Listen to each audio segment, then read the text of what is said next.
আমার চোখে দেখা ইউটিউব চ্যানেলে একটি নতুন পর্বে আমি সুপর্ণা চলে এসেছি একটি নতুন ভিডিও নিয়ে।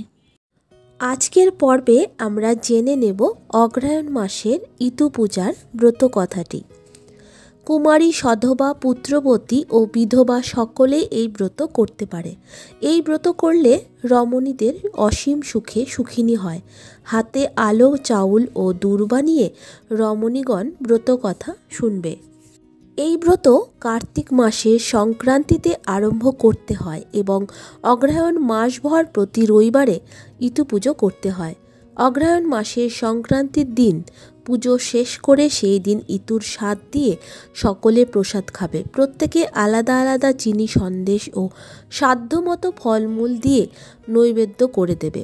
তারপর ব্রাহ্মণকে দিয়ে প্রত্যেকের নামে সংকল্প করিয়ে পুজো দেবে। এবার জেনে নেব ইতু পূজার ব্রত কথাটি। এক দেশে এক গরিব বামুন বাস করত। তার স্ত্রী ও দুটি কন্যা ছিল। বামুনের একদিন পিঠে খাবার স্বাদ হলো। সে অতি কষ্টে ভিক্ষে করে চাল, গুড়, তেল, নারকেল এনে বামনিকে দিয়ে বলল, আজ পিঠে তৈরি করো, কিন্তু দেখো যেন একটিও পিঠে কাউকে দিও না। এই বলে বামুন রান্নাঘরের পিছনে লুকিয়ে রইল। এদিকে বামুনি রান্নাঘরে গিয়ে পিঠে করতে বসল। যেমন একটি কড়াইতে দিয়েছে অমনি শব্দ হলো ছ্যাক ছ্যাক ছ্যাক। সেই শব্দ শুনে বামুন এক গাছি দড়িতে গাঁট দিতে লাগলো। এইভাবে প্রতি ছ্যাকে একটি করে গাঁট দেয়। বামুনি কতকগুলি পিঠে গড়ল। তারপর আর কোনো শব্দ না পেয়ে বামুন বাড়ির মধ্যে গিয়ে বামনিকে বললেন, বামনি, পিঠে নিয়ে আয়। বামনি অত শত জানে না যে বামুন লুকিয়ে কতগুলি পিঠে হয়েছে তা গুনে রেখেছে। বামনি তাড়াতাড়ি পিড়ে পেতে এক ঘটি জল দিল, পরে পাথরের খোড়ায় করে পিঠে দিলে। বামুন পিঠে এক একটি করে গুনে দেখে যে দুটি কম। বামনিকে জিজ্ঞাসা করলে, বামনি, দুটো পিঠে কম কেন? বামনি বলল, কম হবে কেন, তুমি ভুল করছো। বামুন রেগে বলল, না, কম আছে, আমি লুকিয়ে সব গুনেছি। বামনি তখন বলল, পিঠে তৈরি করার সময় মেয়ে দুটি বায়না ধরেছিল, তাই দুজনকে দুটি পিঠে দিয়েছি। বামুন খুব রেগে গেল, বলল, ওদের দুটিকে ওদের মাসির বাড়ি রেখে আসি, সেখানে ভালো থাকবে। ভোরবেলা বামুন মেয়ে দুটিকে নিয়ে চলল।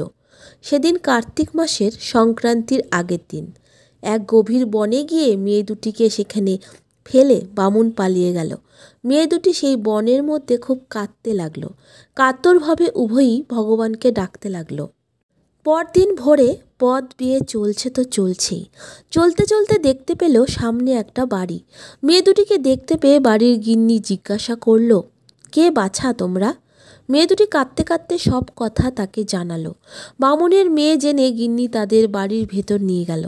মেয়ে দুটি ভেতরে গিয়ে দেখে যে বাড়ির মেয়েরা মাটির সরার কাছে ঘট রেখে কি পুজো করছে।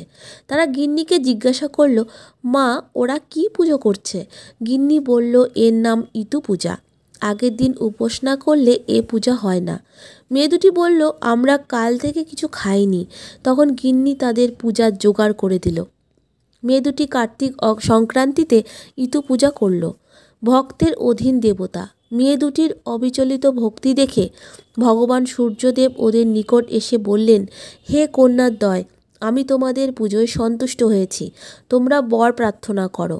কন্যা দুটি হাত জোর করে বলল, দেব, আমাদের পিতা অতি গরিব, তাকে ধন ও পুত্র দান করুন। তথাস্তু বলে সূর্যদেব অন্তর্হিত হলেন। এইভাবে প্রতি রবিবারে মেয়ে দুটি সূর্যদেবের নিকট বর লাভ করতে লাগলো। এদিকে বামুনের কপাল ফিরল, তার সংসার উতলে উঠল, ধনে পুত্রে লক্ষ্মী লাভ হলো। বামুনির মনে কিন্তু সুখ নাই। দিন রাত কন্যা দুটির জন্য কাঁদতে থাকেন। এইভাবে দিন যায়। একদিন কন্যা দুটি তাদের বাড়ি ফিরে এলো, আর বামুন ও বামনি আদর করে দু মেয়েকে কোলে তুলে নিল। এখন আর অভাব নেই, কাজেই ওদের যত্ন দেখে কে? কন্যা দুটি কিন্তু সেই থেকে ইতু পুজো ত্যাগ করেনি। একদিন তাদের পুজো দেখে বাপ জিজ্ঞেস করলে, তোরা কি পুজো করছিস? মেয়েরা তখন সব কথা খুলে বলল। বামুনের তখন জ্ঞান হলো। তারপর বামুন মেয়ে দুটিকে সুপাত্র দেখে বিয়ে দিল।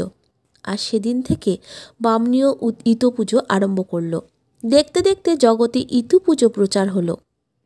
বন্ধুরা, এই ছিল ইতু পূজার ব্রত কথাটি। ভিডিওটি যদি ভালো লেগে থাকে তাহলে অবশ্যই লাইক, শেয়ার, কমেন্ট করে আমার পাশে থাকবেন। ধন্যবাদ।